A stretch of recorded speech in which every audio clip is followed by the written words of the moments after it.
Y bien, tal como lo habíamos anticipado, esta noche tenemos en vivo aquí en nuestro foro electoral al doctor Bernardo Arévalo del movimiento Semilla, candidato a la presidencia de la República, ya en esta contienda de la segunda vuelta electoral con todo lo que ha supuesto y lo que sigue siendo noticia, pero nos da mucho gusto poder conversar con usted, doctor Arévalo. Quisiera fijarme en uno de los temas que fueron medulares en la primera vuelta, que fueron la gran demanda de la población guatemalteca, pero que no se pueden apartar de su propuesta de gobierno, y es el tema de la seguridad que los guatemaltecos pues exigimos y necesitamos. Hace pocos días fue asesinado un estudiante en el Adrián Zapata en la zona 2, y esto tiene consternados incluso esta semana a los padres de familia, y hechos de esta naturaleza que se cometen en muchos puntos del país o en todas partes. ¿Cuál es la propuesta real de Semilla para brindarle seguridad a los guatemaltecos? Nosotros entendemos que el problema de seguridad es un problema que tiene que ser atacado desde distintos ángulos y tiene que tener tres objetivos fundamentales. El primero es recuperar el control de las calles y de los territorios, en las calles y los barrios donde hoy reinan las maras, las pandillas o los territorios que están en manos del narcotráfico u otras bandas. Y para eso necesitamos aplicar a fuerzas de seguridad mejoradas, fortalecidas en equipo, en capacitación, en recursos, en números. Policía Nacional Civil para poder hacer la tarea frente a las maras, las pandillas, y el ejército para poder hacer la tarea en los territorios fronterizos que ahora donde no hay control. El segundo es recuperar el control de las cárceles, que hoy son escuelas del crimen y call centers para la extorsión, porque como estamos en un régimen de corrupción, la corrupción llega hasta la base de las cárceles y entonces es muy fácil que los criminales se apropien de las instituciones vía coimas, etcétera. Tenemos que ordenar el sistema penitenciario, tenemos que resolver el hacinamiento que tienen, tenemos que modificar los regímenes penitenciarios para permitir que efectivamente las cárceles ya no estén en manos de los criminales y el Estado tenga la capacidad de efectivamente establecer los controles que separen a quienes están cumpliendo penas de las personas que están afuera.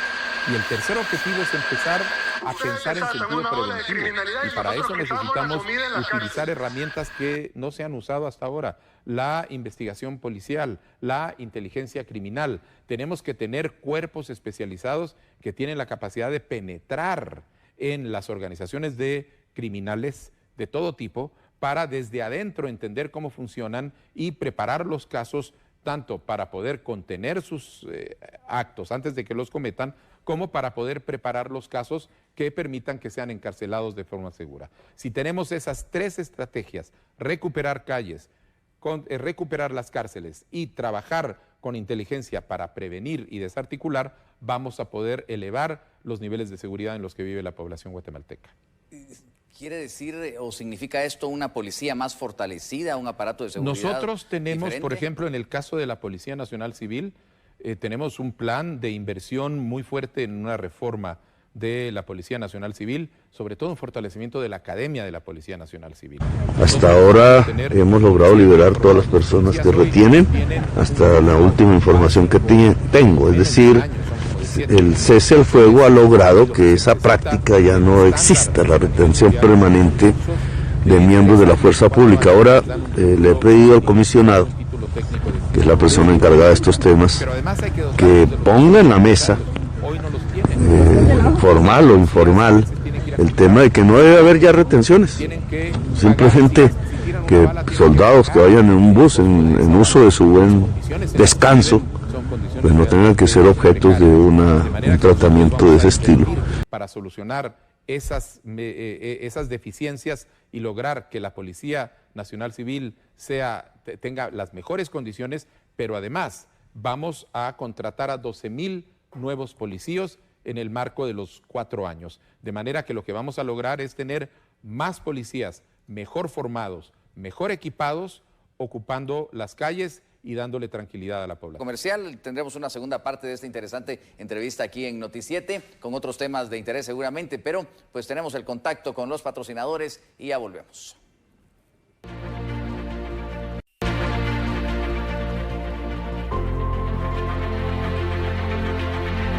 internacionales que vengan a proteger a nuestra gente, que vengan a llevarse a sus pandilleros, si tanto lo quieren, se los entregamos todos al 2 por 1.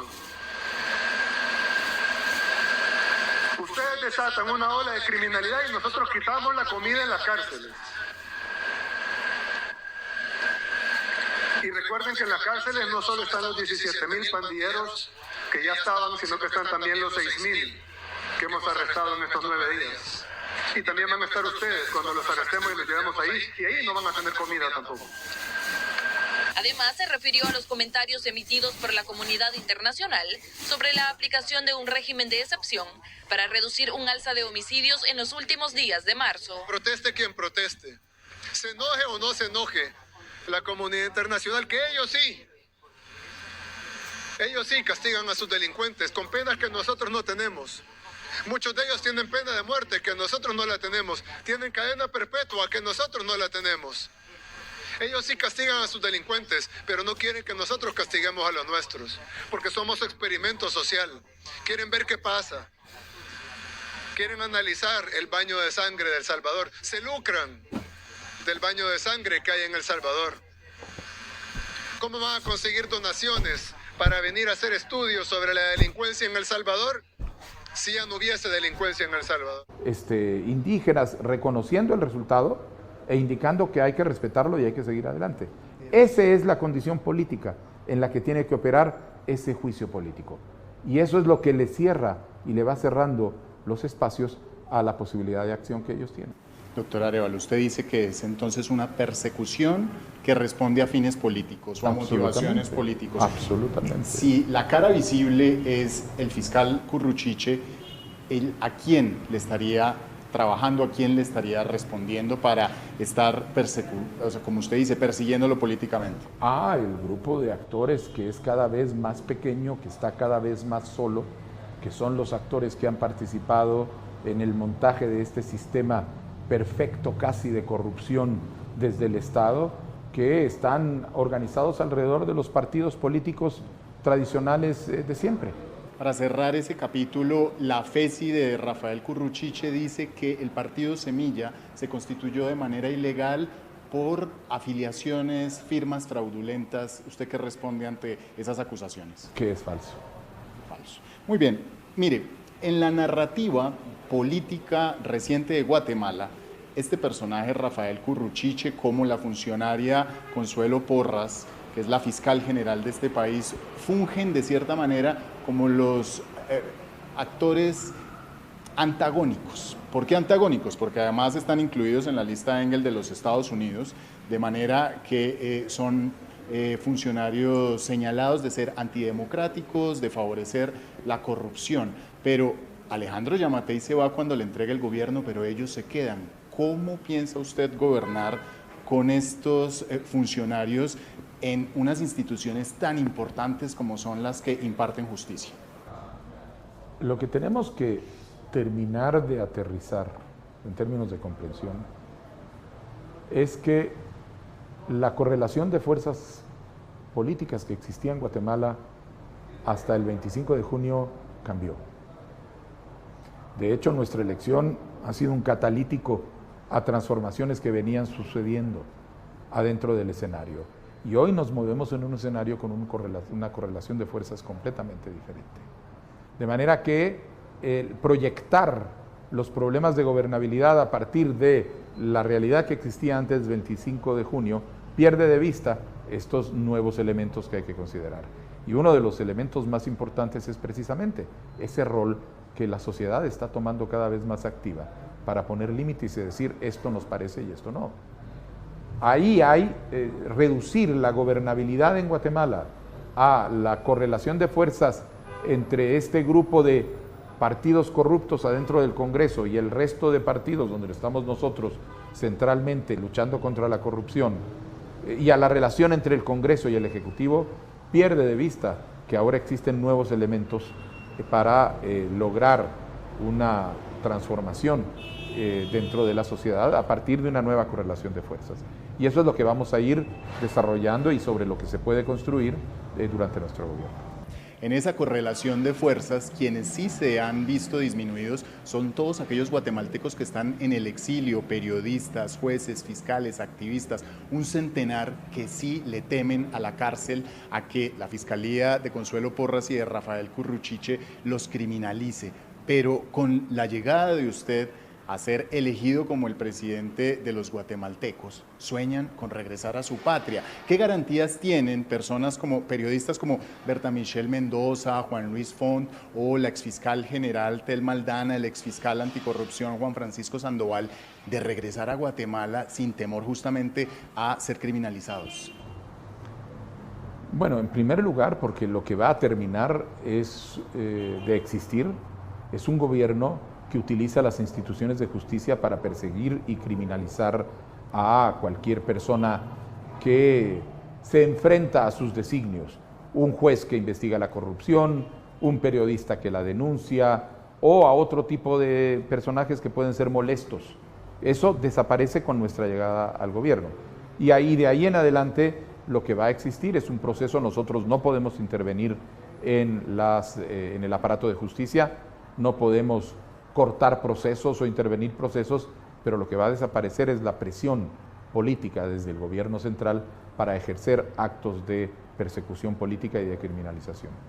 Pero fíjese, en el caso de José Rubén Zamora, él decía, yo voy a estar preso hasta tanto este gobierno no cambie, y surge la esperanza de que una figura como José Rubén Zamora, que desde muchos estamentos se denuncia que está encarcelado de manera injusta, se piense o se tenga la esperanza de que en un gobierno como el suyo él pueda llegar a obtener la libertad. Lo mismo la fiscal Virginia La Parra. ¿Qué posibilidades tienen estas personas de soñar con su libertad? De hecho, otra vez, la razón por la que estas personas están en la cárcel es porque han sido criminalizadas por un sistema y desde el gobierno, con un aparato de justicia que ha servido para perseguirlos y encarcelarlos. Esa razón original termina, y termina la presión para mantener esos casos, pero el Poder Ejecutivo no puede indultar, no puede terminar, no puede intervenir en acciones de justicia, pero el entorno que posibilitó ese abuso de justicia, esa persecución y criminalización en contra de ellos, estará desapareciendo. De manera que lo que habrá que buscar es las formas mediante las cuales, dentro de la lógica del aparato de justicia, se logre corregir esas situaciones y que ellos recuperen su libertad. Bueno, doctor Arévalo, a sabiendas que fue esa lucha anticorrupción su bandera, su eje principal de campaña por el que miles, millones de guatemaltecos lo han elegido, de todas maneras no podemos dejar de lado esos temas más urgentes de este hermoso país centroamericano, y quiero que comencemos por el tema de la pobreza, porque desde nuestro trabajo hemos ido a esa Guatemala profunda, a esos rincones recónditos de Guatemala, y hemos visto cómo los guatemaltecos viven en casas, si se les puede llamar así, o ranchos de piso de tierra, de techo de zinc, sin agua potable, cocinando con leña que enferman los pulmones. Una pobreza que ronda el 60% de la población de Guatemala. ¿Qué hacer desde su gobierno para atacar este flagelo? Nosotros hemos sido muy claros desde el comienzo diciendo que la lucha contra la corrupción es lo más urgente, pero no lo más importante. Lo más importante es la lucha contra la pobreza, la lucha contra el hambre, la lucha contra la ausencia de salud, la lucha contra la falta de acceso a la educación, la lucha contra la desnutrición. Y en nuestro plan de gobierno lo que estamos recuperando es precisamente la importancia de empezar a poner a funcionar las instituciones del Estado para empezar a resolver esos problemas. Doctor Arévalo, dice usted entonces que la corrupción la lucha contra la corrupción puede resolver todos estos problemas colaterales de educación, pobreza, ¿no? No, lo que yo estoy diciendo es que la lucha contra la corrupción es condición necesaria, pero no suficiente para resolver los problemas del desarrollo.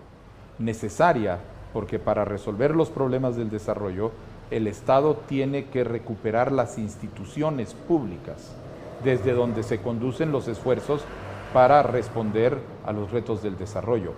Pero se necesita además una política muy claramente orientada a generar un proceso de desarrollo que atienda a las personas que han sido históricamente más abandonadas y que logre generar un proceso de desarrollo sostenido, progresivo, que vaya incorporando, incluyendo a cada vez más personas en las condiciones de bienestar que eventualmente tendrán que alcanzar al 100% de la población. Toquemos el tema de la migración porque miles de guatemaltecos, bien sea por pobreza o por amenazas, se ven abocados a irse hacia los Estados Unidos. Hay a veces cifras de 4 millones de guatemaltecos en los Estados Unidos. Hablemos entonces cómo trabajar contra narcotráfico e inseguridad justamente para que el guatemalteco no tenga que irse por miedo a esa violencia. Está haciendo usted una conexión que no es necesariamente la correcta. La población guatemalteca sale de Guatemala fundamentalmente porque no hay desarrollo, porque hay pobreza. Sale de las zonas más afectadas por esas condiciones, donde no hay oportunidades de vida, en las zonas del altiplano, de las Verapaces, en la zona del corredor seco. Paralelamente, tenemos una crisis de seguridad porque en un Estado corrupto, las autoridades corruptibles se convierten en parte del problema al ser coludidos de otra manera, de una manera u otra, con fenómenos criminales como crimen organizado o como el narcotráfico. Estas lo que hacen es que generan problemas de seguridad fundamentalmente para la población del país, de Guatemala. Tenemos barrios cuyo control ha sido perdido por las instituciones nacionales. Tenemos franjas de territorio que están en este momento en control de bandas de crimen organizado, de narcotráfico o de otros crímenes. Entonces, el Estado, en este caso, lo que tiene que hacer es generar las condiciones de seguridad que le permita recuperar el control de calles, de espacios, de las cárceles, que ya no se tiene control, para desde ahí hacer una estrategia de lucha contra la criminalidad que en el marco de un Estado que ya no es corruptible como lo era antes, tiene muchísimas más posibilidades de éxito. Fíjese que en ese tema de seguridad, varios de los candidatos o de las candidatas a quienes usted derrotó le hacían un guiño a esa política del presidente Nayib Bukele de El Salvador. ¿Qué opinión le merece a usted lo que ha hecho el presidente Bukele en su país? Mire, el presidente Bukele ha aplicado una estrategia, una política de seguridad a partir de una realidad, un problema de seguridad que es completamente diferente a el perfil de la amenaza criminal en Guatemala. La amenaza criminal en Guatemala tiene un componente de maras, pero tiene componentes mucho más significativos alrededor de problemas de crimen organizado, de narcotráfico, de manera que no tendría ningún sentido aplicar medidas que están hechas a la medida de la problemática criminal de El Salvador a otro país que tiene una problemática criminal diferente. Nosotros lo que hemos hecho es diseñar una estrategia de seguridad ciudadana que va precisamente con la intención de resolver a los problemas de los problemas de criminalidad de nuestra sociedad, que incluyen la recuperación de barrios y de espacios territoriales perdidos en este momento a distintas formas de criminalidad, la recuperación de las cárceles, que en este momento son universidades del crimen o call centers para la extorsión, porque ya están en manos de estas organizaciones, y la utilización efectiva de la investigación criminal y de la inteligencia policial para poder prevenir el crimen, penetrando las redes criminales y desarticulándolas antes de que puedan cometer esos crímenes. Queda claro entonces que no aplicaría la política de seguridad de Bukele. Esto no es El Salvador, es Guatemala. Bueno, ya que hablamos de Bukele, a él se le ha señalado de ser un mandatario, un presidente autócrata. Y en la región también está la Nicaragua de Daniel Ortega, que le envió éxitos después de su victoria en estos comicios. ¿Usted cómo analiza la región de Centroamérica con un Daniel Ortega en Nicaragua, con un Nayib Bukele en El Salvador? Bueno, es una región que fundamentalmente, en la medida en que haya una dictadura dentro de la región, hace muy difícil avanzar en términos de integración política, pero que permite que sigamos trabajando en los niveles técnicos para avanzar en la integración de las economías, la integración de los pueblos y trabajar en ese tipo de elementos, que es donde nosotros nos concentraremos. Bueno, volviendo a su victoria, ya se nos está acabando el tiempo. Lo han llamado muchos presidentes para felicitarlo. Acabamos de ver que lo llamó el presidente Lasso del Ecuador. ¿Qué le ha llamado la atención? ¿Qué le han dicho? Bueno, han realmente sido todos muy explícitos en la felicitación por la significación que tiene nuestra victoria para el combate a la corrupción y la recuperación de las instituciones democráticas, que por supuesto, empezando por Guatemala, pero que tiene repercusiones para otros países en la región. Han manifestado su agrado, su disposición a colaborar y a la necesidad de empezar a identificar agendas comunes que nos permitan empezar a avanzar en las relaciones, cosa que hemos aceptado con mucho agrado y que estaremos promoviendo. Algo que no quiero que se me escape es que usted tiene una agenda muy interesante de lucha contra la corrupción, pero tiene un Congreso en el que usted es minoría, porque la mayoría la tienen el partido Vamos, que es el partido oficialista de Alejandro Yamatei, el partido UNE de su contrincante en esta segunda vuelta, Sandra Torres. ¿Cómo gobernar teniendo la minoría en el Congreso?